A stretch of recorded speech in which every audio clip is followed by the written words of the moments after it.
दुखद घटना घटी थी जब पंजाब के अमृतसर में स्वर्ण मंदिर से कुछ ही दूरी पर स्थित जलियांवाला बाग में निहत्थे मासूमों का कत्लेआम हुआ था।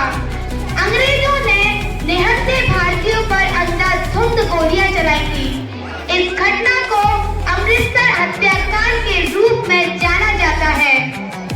इस नरसंहार को पूरे 104 साल बीत चुके हैं, लेकिन आज भी इसके जख्म ताजा से लगते हैं। एक दर्दनाक और दुख से भरे दिन को हम सभी लोग काली घटना के रूप में याद करते हैं। दरअसल इस नरसंहार की शुरुआत रॉलेट एक्ट के साथ शुरू हुई, जो 1919 में ब्रिटिश सरकार द्वारा भारत में उभर रहे राष्ट्रीय आंदोलन को कुचलने के उद्देश्य से तैयार किया गया।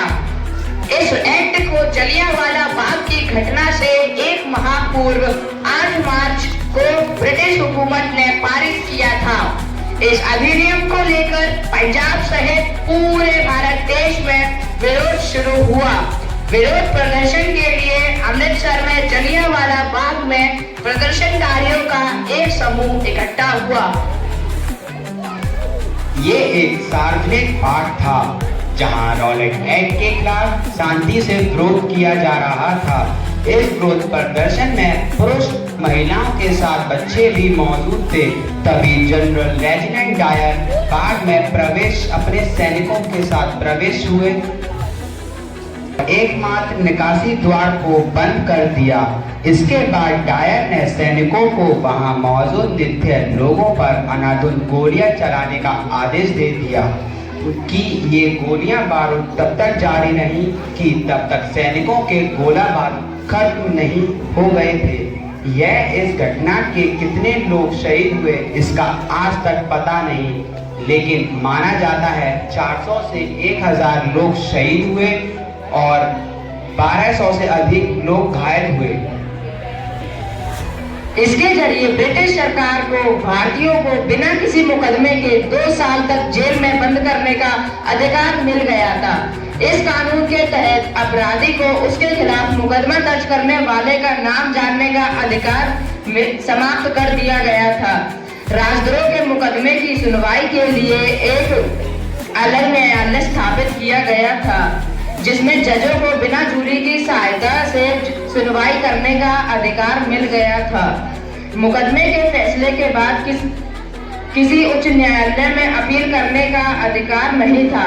इसके तहत ब्रिटिश सरकार को यह अधिकार मिल गया था कि वो प्रेस की स्वतंत्रता का अधिकार छीनकर किसी भी व्यक्ति को जेल में सजा दे सकती है या उसे देश से निकाल सकती थी। रॉलेट एक्ट को काला कानून भी कहा जाता था। आज भी दीवारों पर मौजूद हैं गोलियों के निशान। आज इस घटना को पूरे 104 साल बीत चुके हैं, लेकिन इसके जख्म आज भी भरे नहीं हैं। ब्रिटिश सरकार के इस भयानक कारनामे का सबूत आज भी दीवारों पर मौजूद है। ब्रिटिश सैनिकों ने जब गोलीबारी की थी तो तमाम गोलियां दीवारों में जा घुसी थीं। गोलियों के निशान आज भी दीवारों पर मौजूद हैं। इस हत्याकांड को लेकर आज तक ब्रिटेन की ओर से कोई माफी या दुख नहीं जताया गया। हालांकि 1957 में भारत दौर पर आई रानी एलिजाबेथ द्वितीय जलियांवाला बाग स्मारक पहुंची थी और उन्होंने पीड़ितों को श्रद्धांजलि दी थी। इस घटना को विचलित करने वाले बताते हुए दुख हाजिर भी किया था। आया 13 अप्रैल से लेकर सदियों की माला था देशवासियों को जिस दिन जल्लाद बना जलियांवाला। अमृतसर की उस धरती को था कंपित किया तबाही ने, अत्याचारों का नृत्य किया जब खुलकर तानाशाही ने। रो उठी बाग की दीवारें, हर दिशा खौफ से डोली थी। जालिम डायर ने खेली जब पुकार खून की बोली थी। गुमनाम शहीदों की गणना खुद मौत न कर पाई होगी। निष्ठुरता भी चीखी होगी, निर्ममता भी चिल्लाई होगी। कितनी ही कोमल कलियों ने, बच्चों ने, वृद्ध जवानों ने बलि देवी को रंग डाला था आजादी के परवानों में। भारत माता के जो सपूत दुख झेल गए बर्बादी का, उनके शेरित से लिखा गया इतिहास नया आजादी का।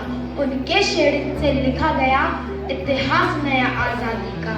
आतंक दमन उत्पीड़न का जब चक्र चलाया जाता है, निर्दोष मनुष्यता का जी भर जब रक्त बहाया जाता है, इतिहास गवाही देता है चलती न सदा मनमानी की।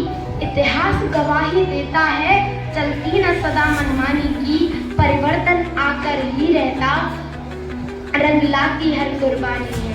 परिवर्तन आकर ही रहता रंग लाती हर कुर्बानी है। कितनी भी रात अंधेरी हो, सूरज न कभी एक रुक पाता है। कितनी भी रात अंधेरी हो, सूरज न कभी रुक पाता है। पतझड़ आकर ही उपवन को नूतन वसंत दे जाता है।